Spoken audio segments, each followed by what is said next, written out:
Hello everyone, my name is Paul Tilley and I'm here today with Marketing 2, and today we're discussing Unit 4, which is distribution. When we think about distribution, what we're thinking about is how do you get product into a consumer's hands? Okay? And we have to back the channel up now. Okay, you have the product. Okay, here's the product. I have it now. How did that get to me? Well, let's take this product back to its roots. First of all, let's assume that this was made in China. So essentially, this product has to be physically shipped from China. If we think about the shipping part of it, then it gets put to a store, let's say Best Buy. And I walk into Best Buy and I buy it. That's one way that the product can get to me. You, on the other hand, may say, okay, I'm going to buy the exact same thing, you're going to buy the exact same thing. It comes from China, but you order it through Amazon. So you go onto a website, you order the product, pay for the product, and the product arrives at your door. That's another way that the product can be distributed. So it's through an online merchandiser or a bricks and mortar type merchandiser. So you can see that there are many permutations of how a product gets from a factory, wherever it is in the world, to you. We also need to think about, in terms of distribution, even further back than the producer.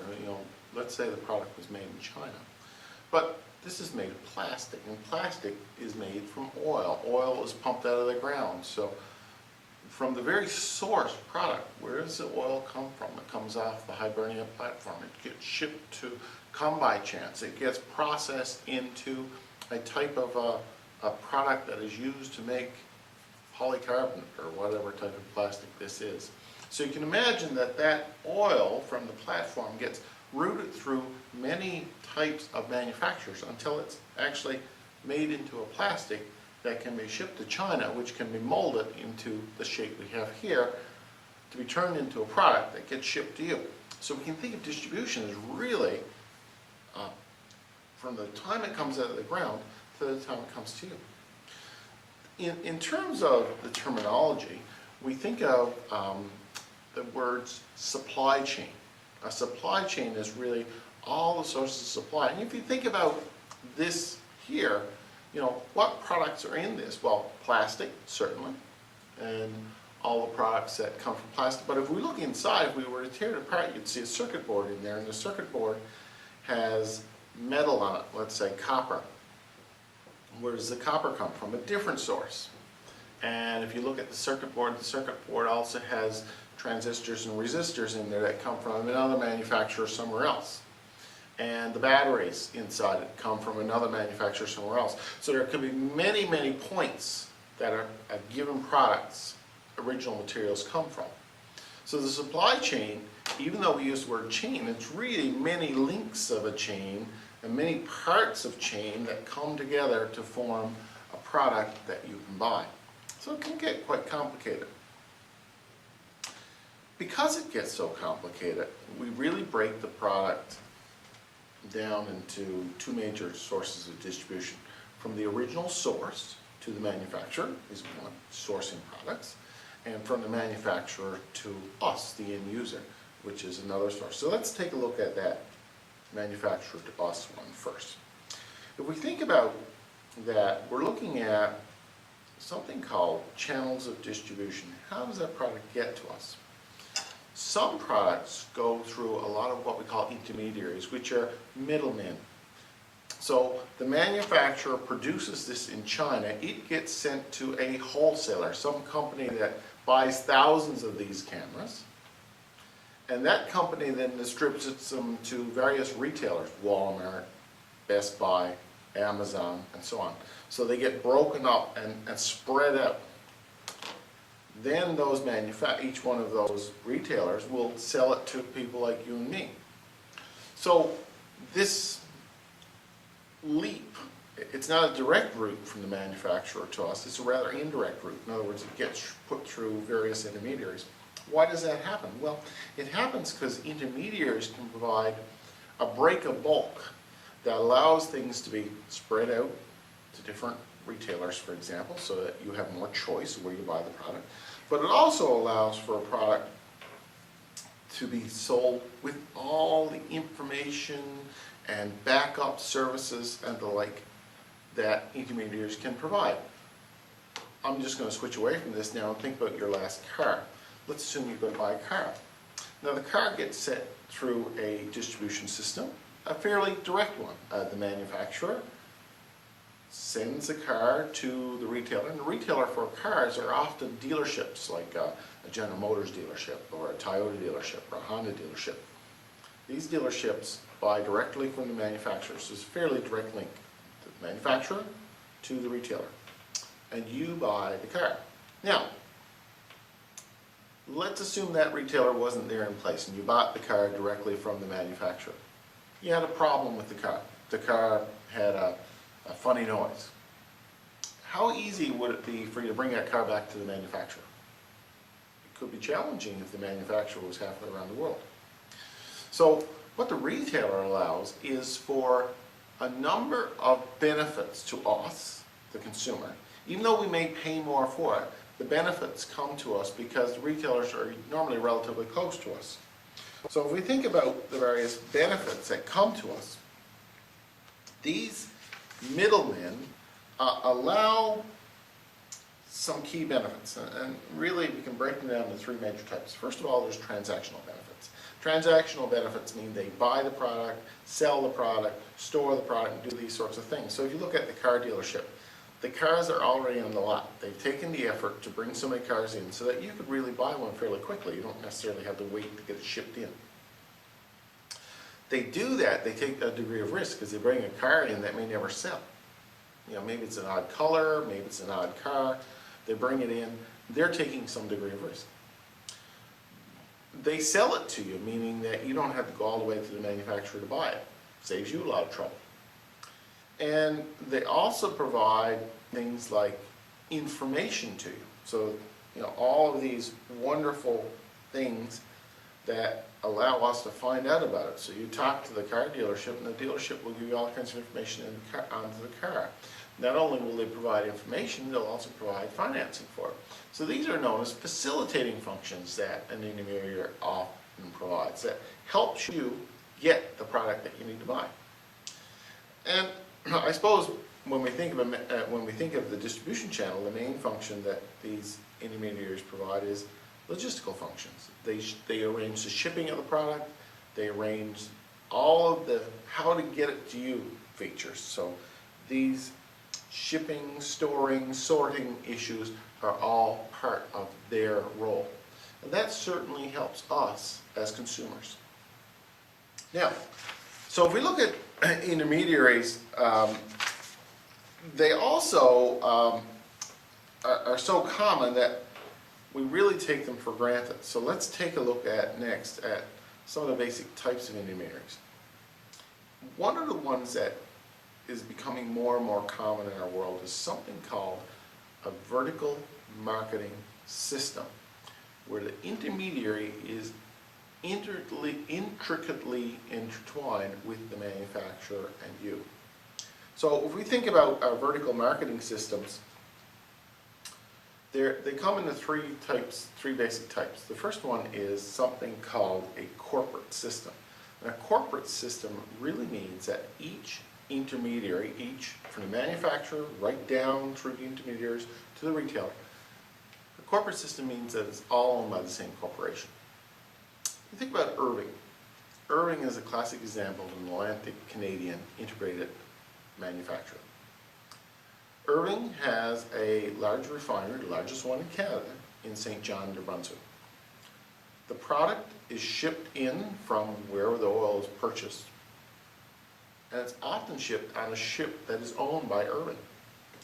That product is refined in that refinery, and then it gets shipped out, usually on an Irving-owned ship or in an Irving-owned tanker truck.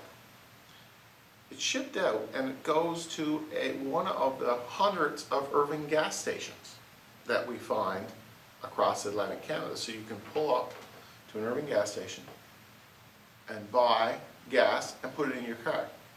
So each stage of the marketing channel was owned and operated by Irving. Another type of vertical marketing system that we often see in terms of how a product gets to you is something called a contractual system. A contractual system means that there's no ownership necessarily between the retailer, the intermediaries, and the manufacturer, but there is a solid legal contract in place. And when we think about solid legal contracts, we're normally thinking about the concept of a franchise. Most franchises fall under this category of contractual. So let's go to our friendly neighborhood Tim Hortons. Our friendly neighborhood Tim Hortons store is probably owned by a local person, the store itself. That local person has a contract with Tim Hortons Donuts Limited, TDL, that says, I will exclusively sell your product in my store in exchange for the rights to use your name and the like. The other type of system that we see is something called an administered system. An administered system is fairly common and getting more common in today's world of super large businesses. If you're a super large business, let's look at a retailer that we're all familiar with, Canadian Tire. Canadian Tire, look at the companies that source it. Now they don't own those companies that source product to it. So for example, they buy tires from Michelin, they buy, I don't know, camping gear from some company, they buy clothes from some company. They might have the Canadian Tire name on it, but they don't actually manufacture, they buy the stuff. And they in turn sell it. Now the thing is with Canadian Tire, where they're such a big business and they have such major contracts with these suppliers, is that even though they don't own the suppliers, they have a tremendous amount of control over them. In an administered system, this is what we have, it's size control. So essentially, one of the channel members, and it could be at the beginning of the channel, somewhere in the middle of the channel, or at the retail level, the end of the channel, wherever that large member is, that large member is so large that it dictates what the other members of the channel do. Certain companies will choose different ways of getting a product from a manufacturer down to a retailer. And a lot of these decisions are really company-based as opposed to externally based. The company makes that decisions. So why do they make a given decision? Well, we think about environmental factors. Certain things out there in the business environment might limit one type of channel type more than others. You think about society, for example. If people are spread all over the place, we need a distribution system that allows us to get a lot of product out to different places.